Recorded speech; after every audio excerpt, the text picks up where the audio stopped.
라디오에 물어보세요.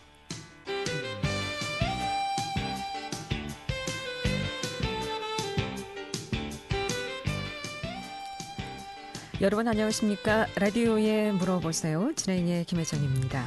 KBS 원주방송국 라디오에 물어보세요는 매주 월요일부터 금요일까지 우리 생활과 밀접한 다양한 분야의 생활 상담을 해드리고 있습니다. 오늘은 이유민 노무사 모시고 노무 상담하도록 하겠습니다. 여러분 직장에서의 휴업이라든가 휴직, 또 해고, 또 직장에서의 부당대우라든가 휴업수당, 권고사직, 연차휴가, 또 최저임금 도 좋고요. 야근수당이라든가 휴일근무에 따른 휴일수당, 또 퇴직금 산정이라든가 산재보험 등 모두 좋습니다. 직장에서 여러 가지 부당대우 관련해서 궁금증 전화 주시면 상담 받을 수 있겠습니다.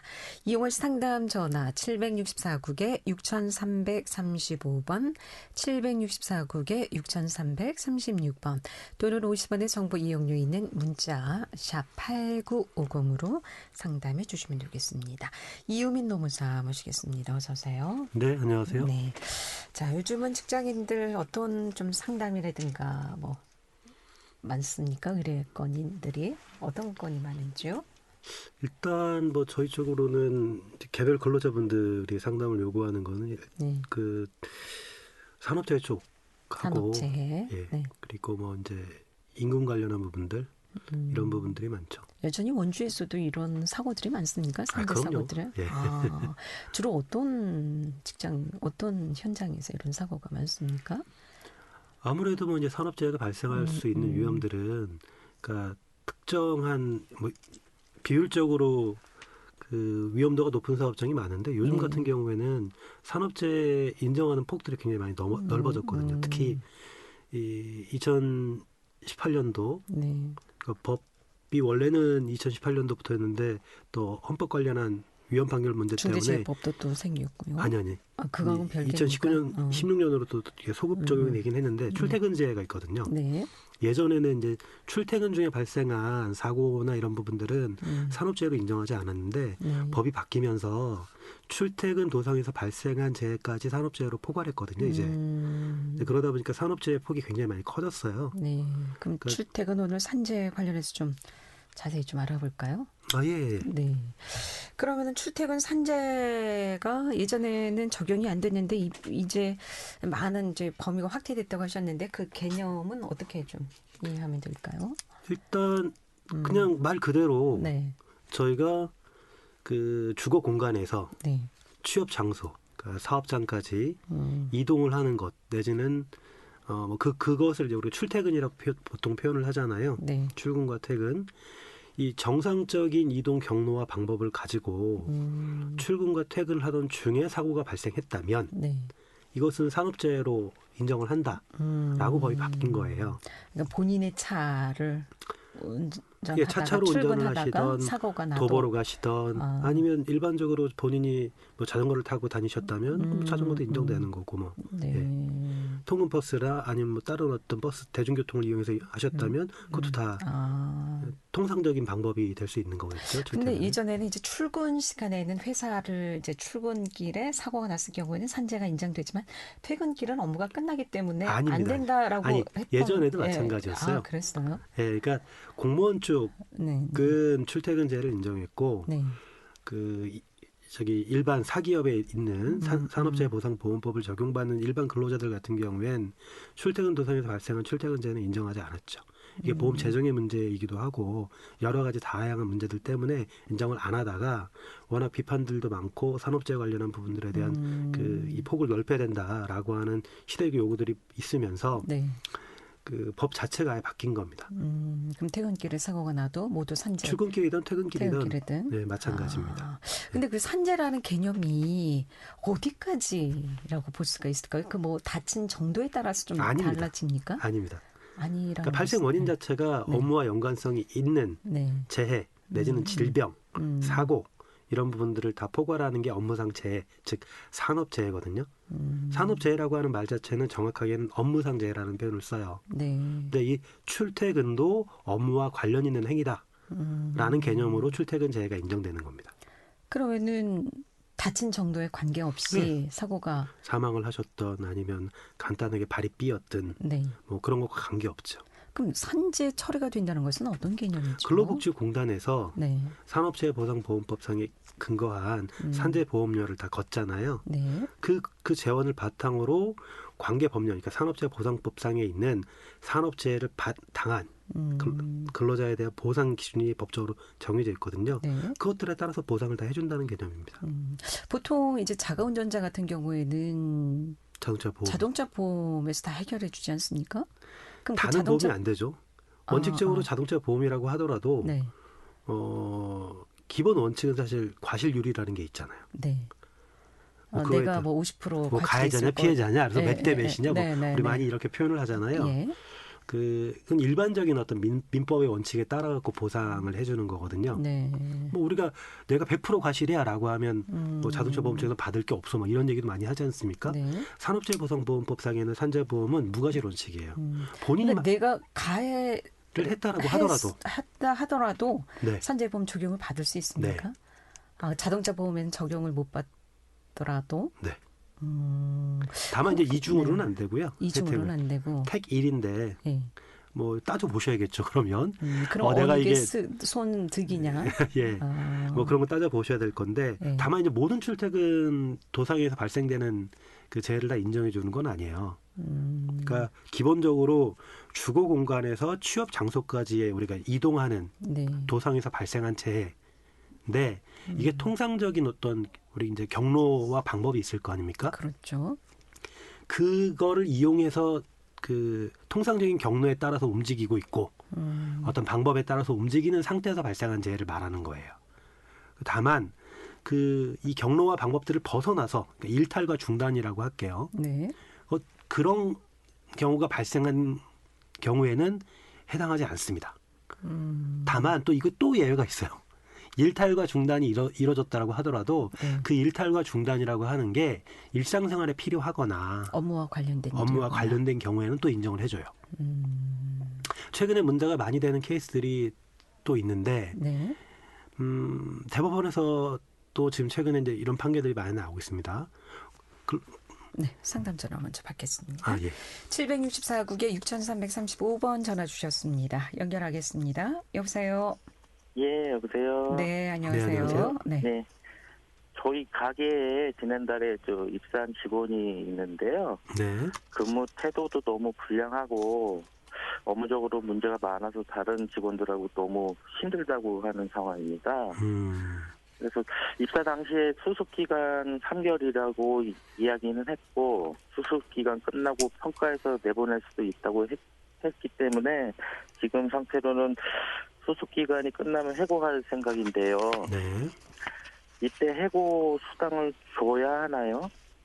누구는 줘야 한다고 누구는 수습한테는 안 줘도 된다고 하는데 어떤 것이 맞는지 좀 궁금해서요. 이게 지금 입사하실 때 근로계약서만 썼을 텐데 네. 거기에 수습이 3개월로 돼 있다는 거죠? 예. 그리고 그 3개월 끝나면 평가 통해 가지고 뭐 내보낼 수도 있고 본 채용을 거절할 수 있다 뭐 이런 부분들이 있는 거고. 예. 그래서 지금 사장님 생각으로는 근무 태도라든가 이런 게 너무 안 좋으니까 3개월 딱 끝나면 네. 얘기를 해서 본 채용을 안 할 테니 나가라 이렇게 네. 하시겠다라고 하는 얘기시죠? 예. 결론적으로 말씀드리면 해고 수당을 주셔야 될 것 같고요. 아. 왜냐하면은 그 예전에 근로기준법에서는 수습 중인 근로자한테 그러니까 해고 제도라고 하는 건 5인 미만 사업장 모든 사업장에 다 적용되는 제도인데 한 달 전에 미리 예고를 하거나 아니면 해고 예고를 안 할 거면 그 한 달치의 통상임금에 해당되어지는 해고 수당을 지급하거나 이런 제도거든요. 네. 그런데 예전에는 수습 중인 3개월 이내에 수습 중인 근로자한테는 해고 제도를 적용하지 않았어요. 즉 3개월까지 딱 근무하고 퇴사하는 직원한테는 해고 안 하고 그냥 바로 내보내실 수 있었습니다.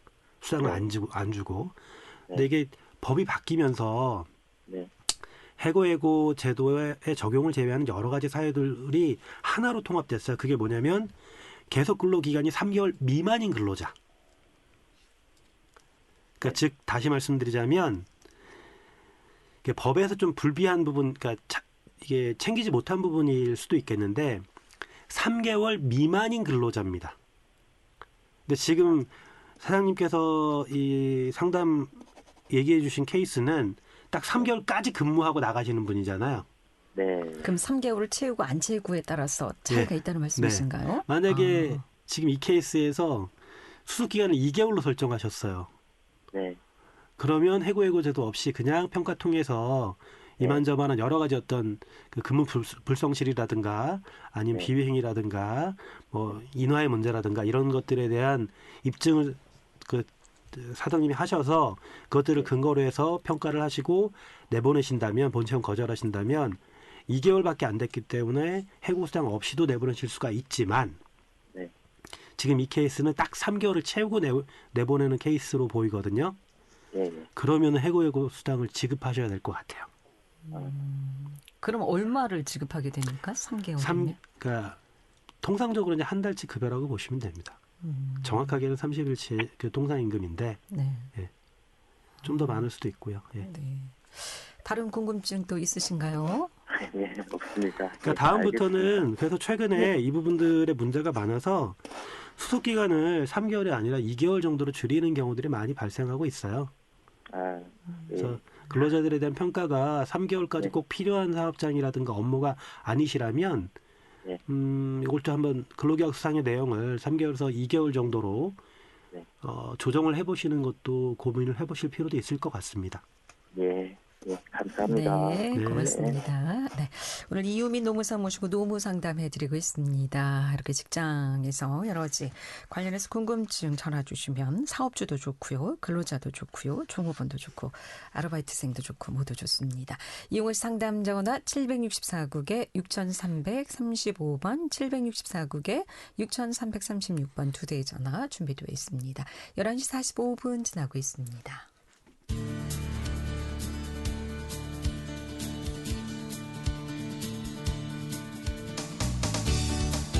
여러분께서는 KBS 원주방송국에서 진행해드리는 라디오에 물어보세요를 듣고 계십니다.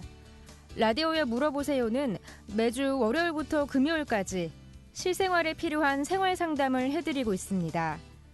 라디오에 물어보세요. 지금 여러분의 상담 전화를 받고 있습니다.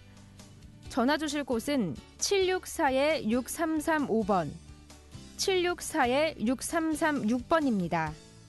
지금 전화 주시면 전문가와 바로 상담하실 수 있습니다.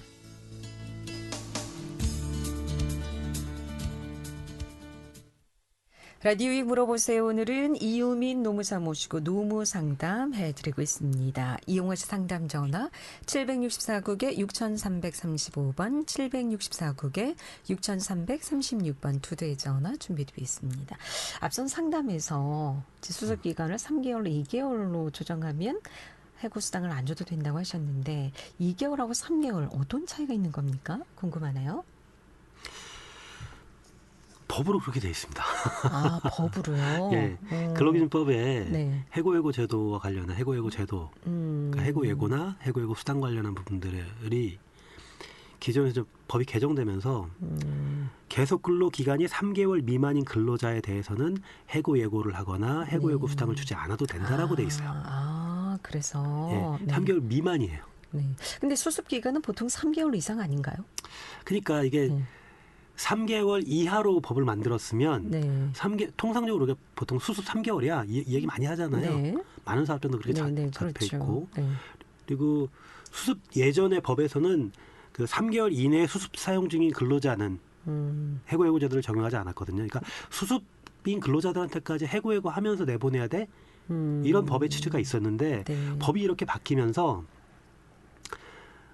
그 3개월 이내 3개월까지 수습을 한 근로자들은 해고예고 제도를 적용해야 되는 거고 3개월에서 하루라도 빠지는 기간 동안에 수습을 하고 나가시는 분들한테는 안 해도 되고 이런 부분들이 생긴 거예요. 그래서 지금 이제 3개월이면 근로자한테 좀 유리한 법이고 네. 2개월로 하면은 사업주한테 좀 유리한 법이고 근데 그럴 것 기존의 같습니다. 법률 체계와 네. 내용과 그 법의 취지들을 좀 감안을 하면 사실은 이제 계속 근로한 기간이 3개월 이하인 근로자 이렇게 정하는 게 맞았었을지 않을까라는 생각이 드는데 어쨌든 개정법은 미만으로 네. 예, 됐어요. 그렇군요. 그러다 보니까 이런 문제들이 좀 발생하고 있습니다.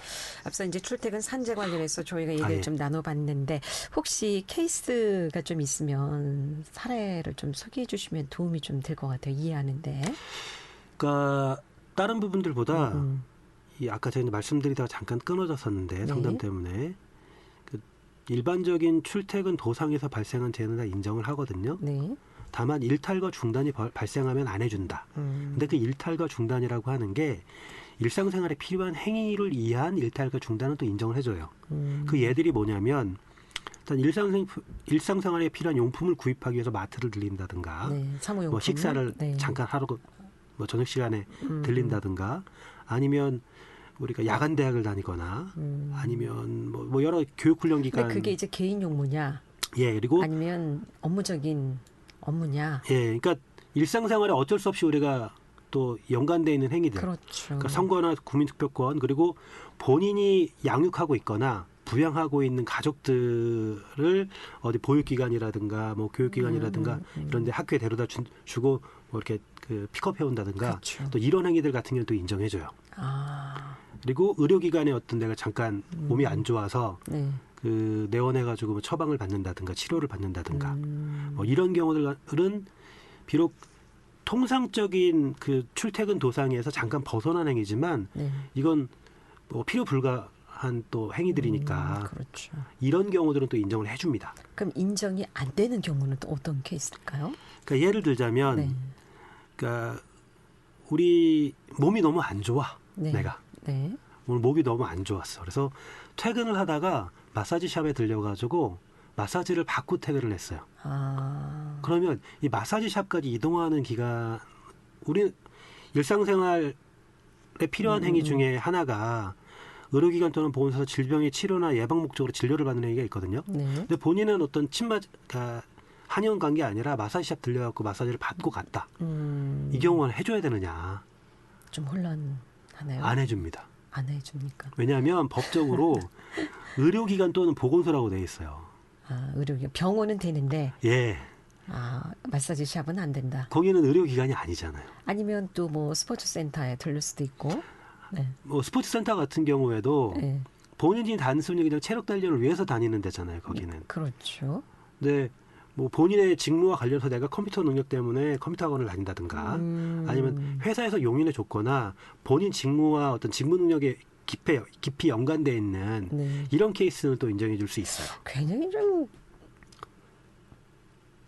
좀 이게 케이스가 이건 된다 안 된다 좀 애매한 경우가 좀 많을 것 같아요. 네, 그러니까 이것 관련한 네, 혼란들이 네, 굉장히 좀 많이 아직 그 케이스가 많이 축적되지는 않았거든요.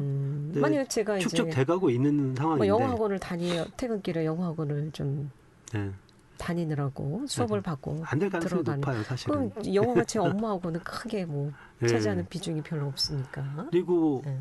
그 케이스 중에는 네. 부모님이 어떤 병원에 입원해 계셔요. 부양하고 있는. 예. 병문안을 갑니다. 이 경우는 인정이에요.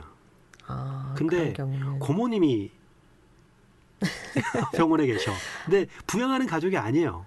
부모님은 동거 친족이 아니란 말이에요. 그러니까 직계 존속이냐 아니냐. 네, 내가 부양하고 있거나 이거에 따라서 틀려집니다. 그러니까 이게 아직까지 출퇴근제가 2020년도 18년도부터 들어오긴 했는데 네. 케이스들이 많이 축적되지는 않았어요. 그리고 출퇴근 도상이라고 하더라도 최근에 좀 많이 문제가 됐던 케이스, 법원에서 다뤄주는 케이스는 그 불법 행위가 발생한 경우에 또 인정하지 않거든요. 불법행위라는 것은. 즉 음주운전. 아. 우리가 교통사고 처리 특례법상으로 뭐 중과실제 뭐 이런 거 있잖아요. 사고. 자동차 보험은 음주 사건은 자동차 보험도 안 되는 것으로 알고 있는데요. 그러니까 산재는 무과실 책임이라고 했잖아요. 아, 네네. 과실이 있으면 원래 안 해주는데, 그러니까 상관없는데 불법 행위를 원인으로 해서 발생한 출퇴근제는 또 인정 안 하겠다라는 게 근로복지공단의 입장이에요. 기본적인. 네, 상담 전화 또 받습니다. 764국에 6335번 전화 주셨습니다. 연결하겠습니다. 여보세요? 여보세요? 네. 어떻게 궁금하신가요? 그 계약서도 썼고요. 네. 계약서도 썼고 그런데 그 일하는 사람이 저희 한 달 내내 일을 해야 되는데 한 반은 나오고 반은 안 나왔어요. 예. 예. 그래서 그거를 월급을 반 나온 것만 줬어요. 네. 그건 이제 특이사항에 이렇게 쓰고 그렇게 할 경우에는 그렇게 돈을 주겠다. 네. 그렇게 했는데 이 사람이 신고를 했어요. 신고하는 데다. 예, 체불임금이라고? 예. 그럴 때는 뭐 어떻게 어떤 되는 거죠? 이유로 지금 체불이라고 주장하시는 거죠, 그분은? 그분은 월급을 다 줘야 되는데 적게 줬다. 근데 우리 같은 경우는 네가 나오지 않았기 때문에 그것만 가져가라. 그리고 특이사항에 그런 경우는 우리가 썼다. 이렇게 얘기를 했거든요. 아마 이제 저 추정컨대 네. 이 안 나온 이유가 뭐죠? 그냥 본인 사정이나 판단에 따라서 그냥 우리가 결근이라고 보통 얘기하는 그냥 결근을 하신 건가요? 아니면 사업장에서 일이 없어. 오늘 출근하실 필요 없어요. 오늘은 일이 없어서. 이렇게 해서 안 나오신 건가요? 아니요. 본인이 이제 교통사고를 냈거든요.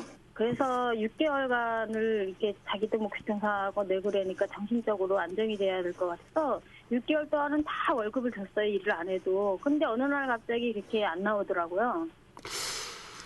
그러니까 이게 구체적인 사실관계를 좀 더 세부적으로 들어봐야 판단이 될 수 있겠지만 어쨌든 근로자 본인의 개인적인 사정이라든가 뭐 이런 부분들 때문에 근로를 제공하지 못했다라고 한다면 우린 이거를 이제 결근이라고 보통 이야기를 하거든요. 무단 네. 결근인가요? 무단 결근은 아닐 수도. 그러니까 뭐 오늘 못 나갑니다라고 얘기도 안 하고 안 나왔던 건 무단 결근이 되겠죠. 근데 어쨌든 근로 제공을 하지 않았기 때문에 그거에 대한서 지급돼야 될 급여를 차감하고 지급하는 건 전혀 문제가 될 건 없다라고 저는 생각을 해요.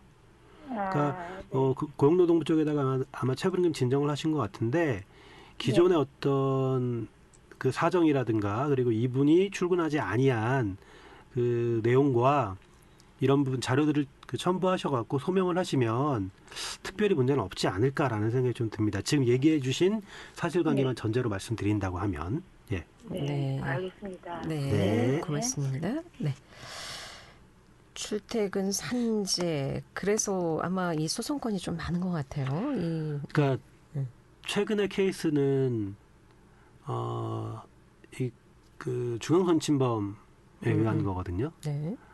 중과실제로 보긴 했는데 그래서 근로복 중단 인정 안 했단 말이에요. 근데 이 케이스에 대해서 법원 쪽에서는 특별하게 이게 본인의 어떤 중앙선 침범이긴 하지만 그 원인이 졸음운전이나 뭐 이런 것이고 과로로 인한 네. 졸음운전으로 또 이런 것이기 때문에 이건 출퇴근제로 인정해야 된다. 그리고 음주 관련한 부분들도 비슷한 법원하고 공단의 입장이 약간 좀 미묘하게 틀려요. 그러니까 아주 간단하게 뭐 이제 직장 상사가 불러가지고 어쩔 수 없이 뭐 소전을 하고 간다. 뭐 이런 케이스에 발생한 것까지 모두 불법 행위를 원인으로 하는 걸로 볼 거냐. 실제로 따져봤더니 이거는 음주로 인해서 사고가 발생했다고 보기는 그 원인 자체가 좀 아닌 것 같다라는 판단을 하기도 합니다. 네. 오늘 여기까지 듣겠습니다. 네. 고맙습니다. 네, 라디오에 물어보세요. 오늘은 이유민 노무사 모시고 노무 상담했고요. 내일 이 시간에는 원주 세브란스 기독병원 구초료 이비인후과 교수 모시고 이비인후과 질환 상담하도록 하겠습니다. 함께해 주신 여러분 고맙습니다. 안녕히 계십시오.